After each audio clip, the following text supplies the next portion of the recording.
안녕하십니까 애청자 여러분, 놀라운 부동산 놀부입니다. 지난 시간에 예고 드린 바와 같이 지난 시간에 이어서 2021년 주택부동산 경기 전망 자료 함께 보면서 제 개인 생각까지 더해서 여러분들과 같이 보도록 하겠습니다. 자, 지난 시간에 영상을 못 보신 분들은 찾아서 보시고 연결해 보시면 좋을 것 같고요. 또 멤버십 가입하시면 한편으로 이어진 이 풀버전 그냥 편하게 볼 수가 있습니다. 자, 일단은 지난 시간에 어디까지 했냐면요. 2020년 부동산 시장이 어떻게 흘러왔는지, 그리고 가장 큰 주요 이벤트는 뭐가 있었는지, 이슈는 뭐였는지 하나하나 체크했었습니다. 자, 이전에 제가 다 영상으로 다뤘던 내용들이기 때문에 이미 이 구독자분들은 잘 알고 있는 내용일 수도 있기 때문에 오늘 내용이 더 중요하겠죠. 오늘은 내년 시장에 영향을 줄 수 있는 큰 요인들 몇 가지 추려서 나오더라고요. 거기에 대해서 또 제 생각과 같은 것도 있었고 다른 것도 있었습니다. 자, 여러분 생각과 같을지 다를지 함께 살펴보겠습니다. 시작하기 전에 좋아요와 구독하기 그리고 멤버십 가입해 주시면 놀라운 부동산 이번 주 강의도 보실 수가 있습니다. 그럼 지금 시작합니다.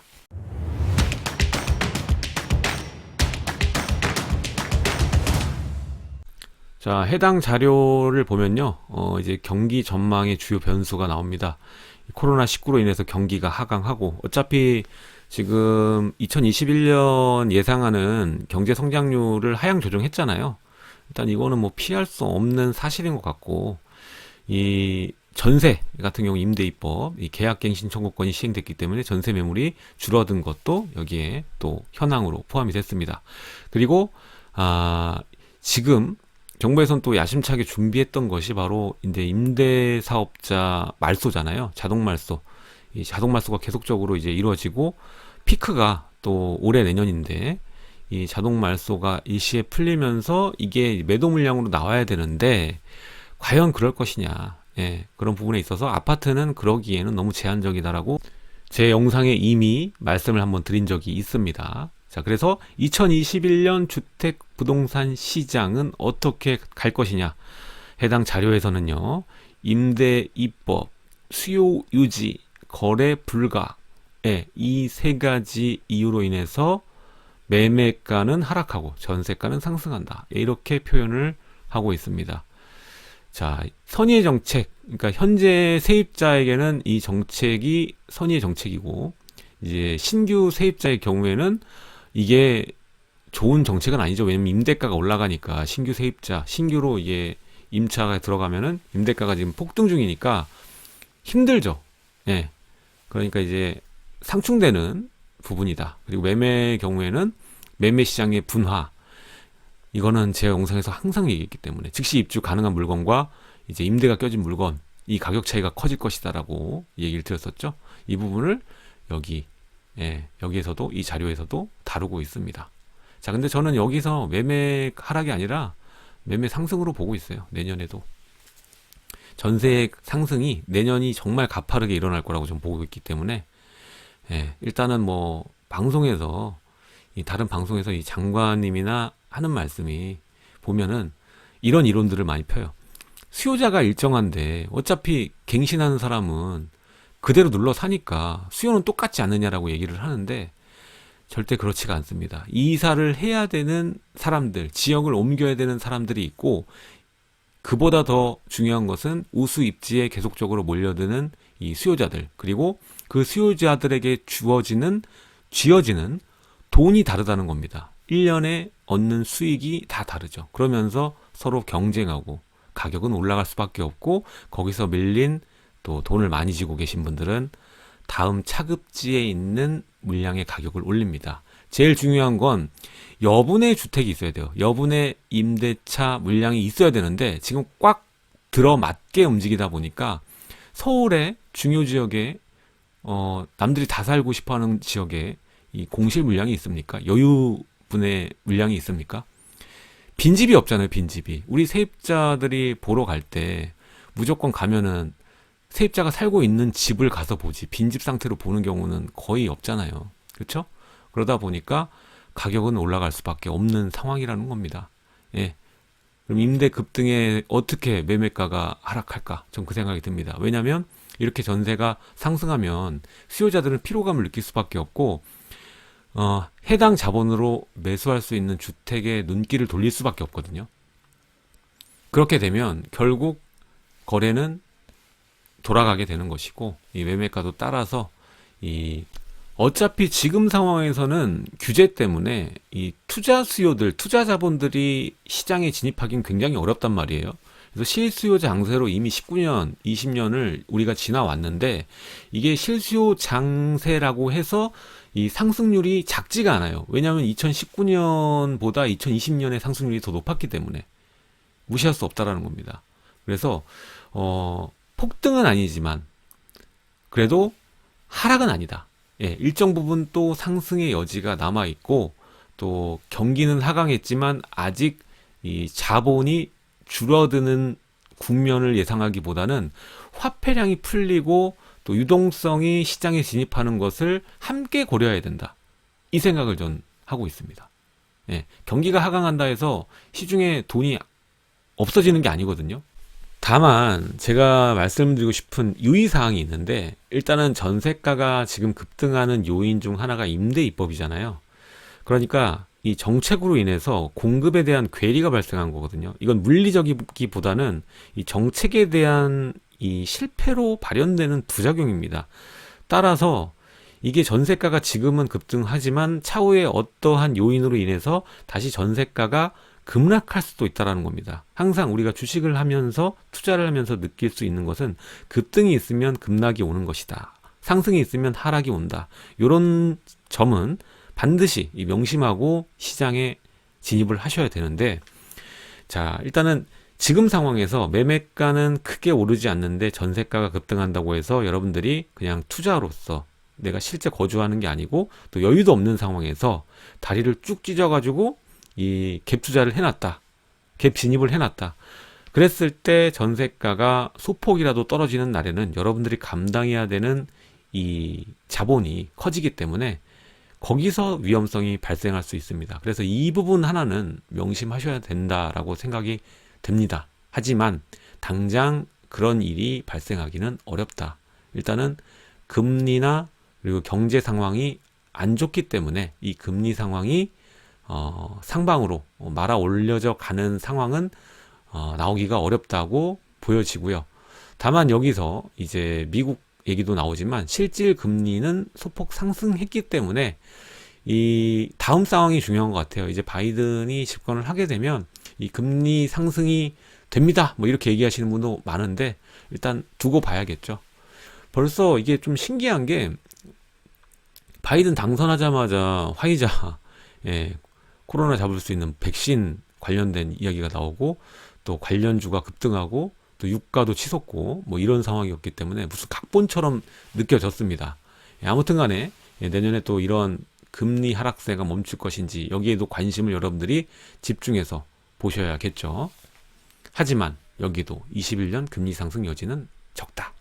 근데 또 이 말을 그냥 고스란히 믿으면 안 돼요. 시장은 워낙 예상치 못하게 급변하니까요.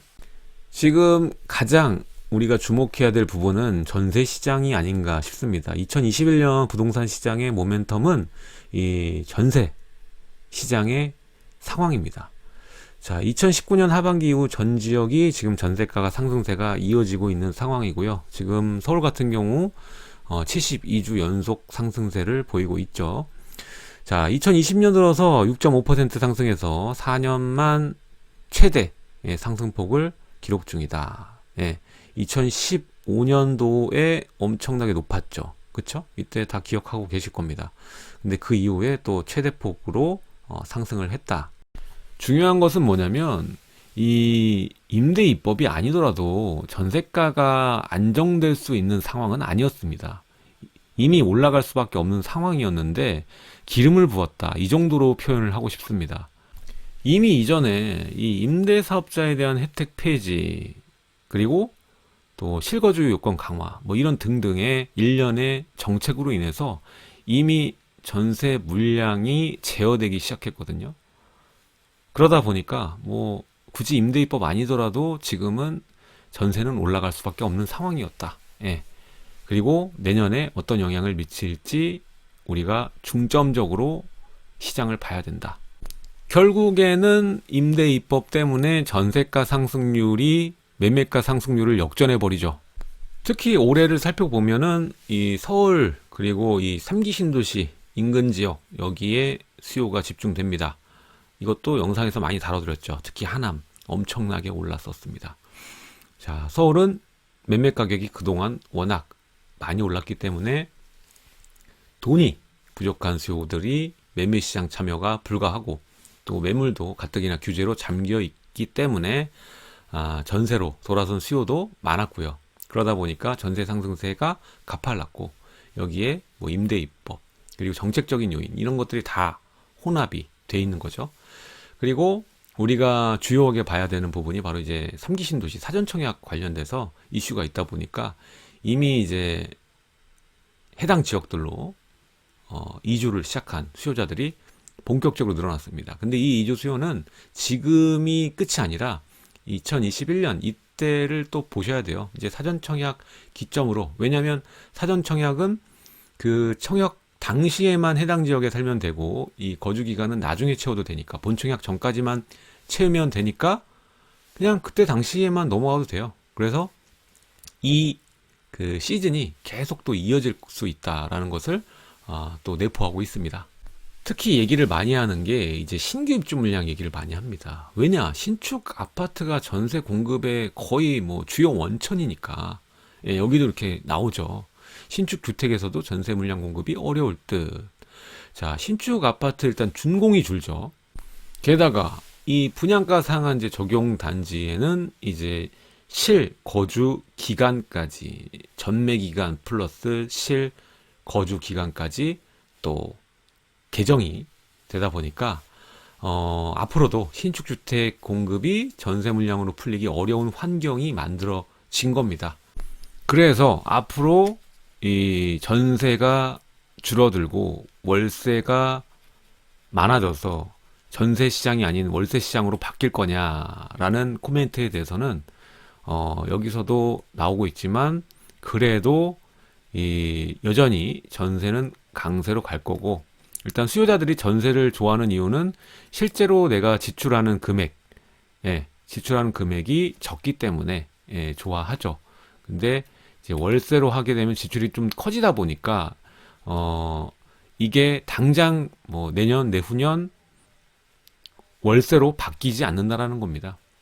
물론 이제 우수입지, 뭐 학군지 같은 경우 어쩔 수 없이 이제 갈 수밖에 없는 그런 지역 같은 경우에는 월세 강성 시장으로 갈 수밖에 없습니다.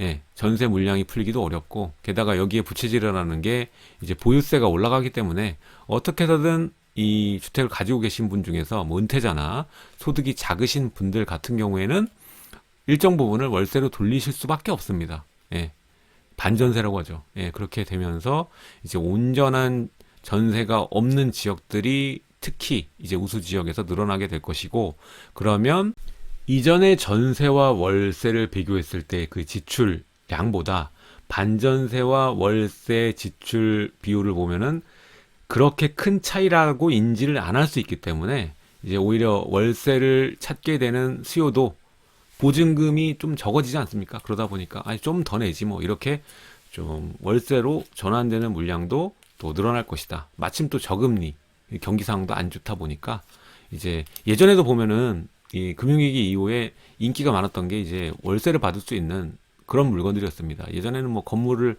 뭐 잔금을 치고 뭐 이렇게 하면 뭐 거의 반 이상 월세였고 나머지가 이제 전세 뭐 요런 형태였는데 요즘에는 거의 뭐 다 전세죠. 다 전세. 임대를 놓으면 거의 전세로 놓으시는데 수요자도 전세를 찾고요. 근데 요즘에는 이제 이런 상황, 일련의 상황들 때문에 월세 물량이 늘어날 수 있는 환경인 것은 맞다. 좀 이렇게 말씀을 드리고 싶습니다. 그래서 내년, 내후년 계속적으로 이제 월세 물량 수량은 좀 늘어날 확률이 높아 보인다. 특히 이제 보유세가 뭐 1.5배 이상으로 올라가니까 이것을 감당하기 위해서는 다른 데서 이 돈을 만들 수가 없지 않습니까? 예. 그러다 보니까 이렇게 시장이 또 순응하고 적응하고 새로운 이 트렌드를 만들어낼 것이라고 전 보고 있습니다. 자, 여기서도 나오네요. 여기서도 뭐 급격히 월세 시장으로 전환되리라는 보기는 어렵다. 예. 전세 물건이 풍기 현상을 빚고 있음에도 전세 대비 월세 계약 비중은 크게 줄어들지 않음. 예. 수도권은 다른 지역보다 비교적 자가 점유율이 낮다는 점에서 전세로 빠르게 전환 어려워. 예. 뭐 이런 식으로 예, 나와 있습니다. 지금 지역별 자가 점유 보시게 되면은 예, 경북 쪽이 71%, 그리고 전남이 가장 높네. 전남이 74.5%. 예, 이렇게 보입니다. 자, 여기서 이제 21년 예상할 때 또 중요한 부분, 많은 분들이 또 궁금해하는 부분이죠. 임대주택 말소, 자동 말소로 인해서 매물이 늘어날 거냐. 예. 자, 임대주택 자진, 그리고 자동 말소 후 1년에서부터 5년 내 판매 유인. 이 목적이 이제 710 대책인데, 자, 이 기존의 이제 중과 배제, 예, 이런 부분, 자진 말소 후 1년 내 처분하면은, 중과 배제 준다. 예. 그리고 자동 말소는 제한 없이, 예, 중과 배제. 예. 그리고 거주주택 과세 특례, 이거는 이제 거주주택 빼고 임대사업자로 등록이 돼 있으면은 비과세가 되는 거죠. 자, 이것도 이제 5년 내 이게 말소가 돼도 5년 내 매도하면 이 과세 특례를 받을 수 있다. 예, 이게 다 보면은 5년 내 매도, 1년 내 처분, 이게 이제 팔게 만들려는 거거든요. 그렇죠? 근데 팔게 만들려는 건데 이거를 팔아서 뭘 할 겁니까? 예, 이런 것까지 생각을 해 보면은 이분들이 과연 그냥 팔까? 예, 팔까요? 예, 중과 배제 때문에 팔까? 그렇죠? 또 뭐 거주주택 과세 특례 받으려고 이제 5년 내 매도면은 5년이네, 5년. 그렇죠? 그러니까 당장 뭐 1년 내 가장 급한 게 1년 아닙니까? 근데 그 내에 이 물량들이 많이 나올 거냐는 거죠. 이제까지 그랬듯 여기서는 표현이 종부세 vs 양도세 중과배제 거주주택 과세특례 장기보유 특별공제 이거를 저울질한다고 표현을 했는데 이제까지 다 양도세 중과 종부세 보유세 맞물리는 방향이었습니다. 종부세 때문에 이 당장 큰 손실을 감당할 사람이 어디 있을까? 단순하게 생각해봐도 예, 이것 때문에 시장의 물량이 쏟아지긴 어렵다. 예. 지금 자동 말소 물량은 어마어마하지만 이게 시장의 매물로 나오긴 정말 어렵다. 이 얘기를 드리는 겁니다. 실제로 이제 물량으로 좀 많이 나올 수 있는 거는 전에도 말씀드렸잖아요. 이게 다 영상들이 다 있는 겁니다. 자, 이게 되면은 이게 임대사업 물량이 이제 우수하고 준수한 지역일수록 없어요. 임대사업자 물량 비율이 작아. 그렇죠? 오히려 이제 비율이 높은 거는 거의 이제 대체주택들이 많습니다. 뭐 오피스텔이나 뭐 다세주택이나 이런 것들은 어떤 효과, 이 세금 감면 효과가 크기 때문에 뭐 신축 같은 경우 그걸 받을 수가 있잖아요. 이 취득세를 감면받을 수가 있으니까 그거를 활용하는 주택들이 많았거든요. 물량이 굉장히 많았거든요. 그러다 보니까 그것들이 오히려 이 팔려는 물량들이 많은 거지 아파트 시장에는 큰 영향을 미치기 어렵습니다. 자, 그리고 이 증여라는 게 있죠. 증여를 하게 되면 또 5년 동안 시장에 물량이 그 이후에 나올 수가 없습니다. 근데 앞선 그래프에서도 말씀드렸지만 역대급으로 올해 또 증여가 이루어졌고요. 또 617, 710 대책 연달아 발표된 7월. 예. 그때 30대 이하의 증여 비율을 보니까는 거의 50%예요. 그러니까 일찍 준 겁니다. 일찍. 예. 일찍 증여를 한 거예요. 이거를 파느니 그냥 증여를 해서 보유세를 낮추겠다. 이 전략인 거죠. 어차피 줘야 될 거 일찍 줘야겠다. 지금 보유세가 늘어나니까. 예. 그래서 이게 시간이 지나면서 점차 이제 늘어나는 경향성을 예, 나타나고 있고 예, 증여를 통해서 세대 간 자산 이전이 일어나는 경우에는 당연히 아까도 말씀드렸지만 매물 시장에 나올 확률이 없죠. 예. 지금 그런 상황입니다. 그리고 이 세대 분리도 굉장히 많아지고 있고 이 세대 분리는 제가 이전에 영상에서도 한번 얘기했고 강의에서도 말씀을 드렸는데 세대 분리를 활용 안 하는 게 이상한 거예요. 자, 그리고 현재 이 시장의 거래를 봤을 때 이 구매자의 연령대가 낮아졌다. 그래서 올해 가장 많이 나왔던 얘기가 이제 30대, 분노한 30대, 뭐 영끌, 뭐 이런 얘기들 많이 있었죠. 그래서 뭐 30대가 꼭지 잡는다 이런 얘기가 많았는데, 자, 구매자 연령이 지금 낮아졌다. 근데 내년엔 어떨 것이냐? 내년도 마찬가지로 연령대는 낮을 것으로 생각이 됩니다. 아주 당연하게도 지금 현재는 실수요 장세 아닙니까? 투자자가 진입하기 어려운 환경입니다. 그러다 보니까 실제로 거래를 할 수밖에 없는 이 수요자층을 보면은 이제 결혼이나 아니면은 자녀 때문에 이사 가야 되는 경우, 예, 이런 케이스에서 많이 거래가 발현될 수밖에 없거든요.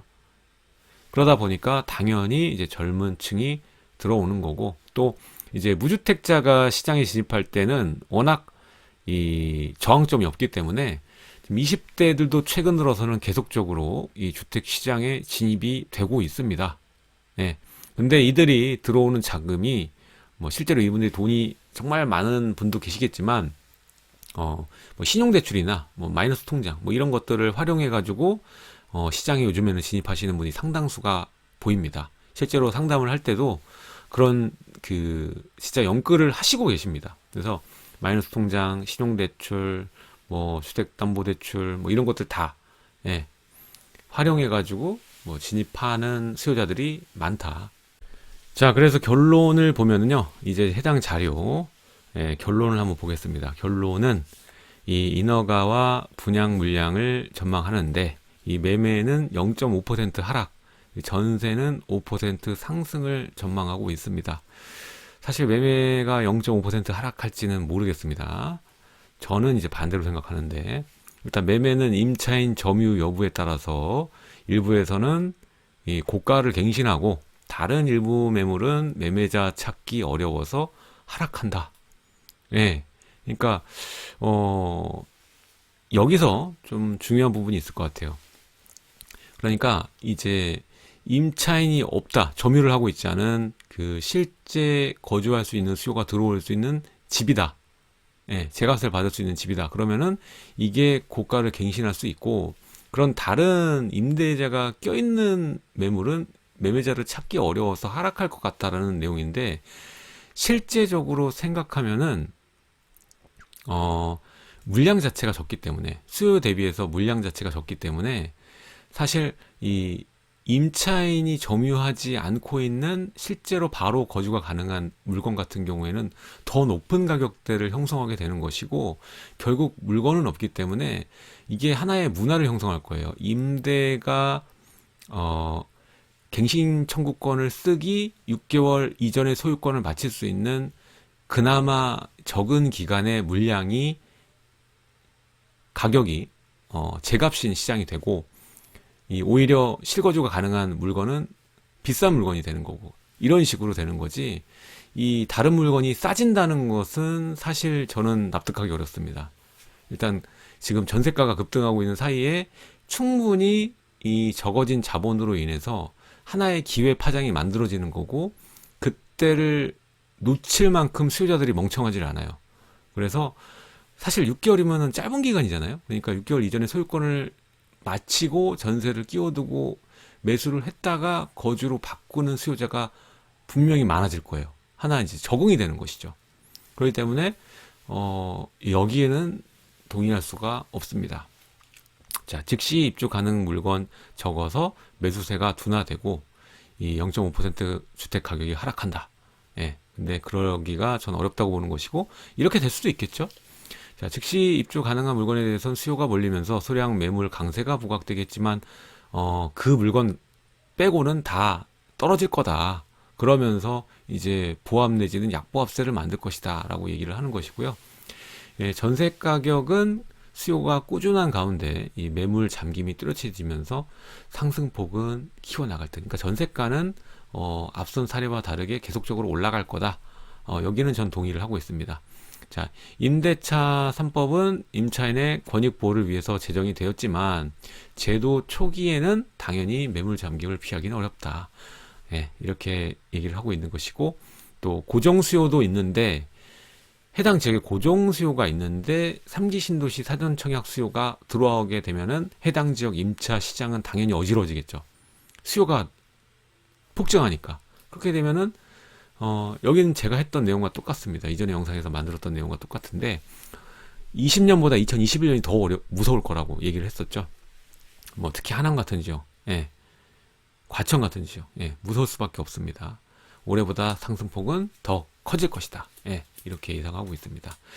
자, 이 외에도 나머지 제가 넘어간 부분도 있습니다. 예, 총 이 38페이지 분량인데요. 이건 제가 카페에 업로드를 해놓을 테니까 여러분들이 또 천천히 한번 살펴보시면 좋을 것 같습니다. 자, 오늘 내용은 여기까지 하도록 하고요. 예, 긴 내용 함께 같이 봐주셔서 감사드립니다. 내용이 좋으셨다면 하단에 좋아요와 구독하기 부탁드리고요. 다음에 아예 제가 이 자료와는 다르게 제 개인적인 생각을 담아서 2021년에 여러분들이 주목해야 될 점, 그리고 제가 예상하는 이 시장의 방향까지 정리해서 강의든 영상이든 만들어서 업로드를 하도록 하겠습니다. 하단에 좋아요와 구독하기, 그리고 멤버십 가입해 주시면 놀란부동산 전용 강의까지 시청이 가능하십니다. 지금까지 시청해 주셔서 감사합니다.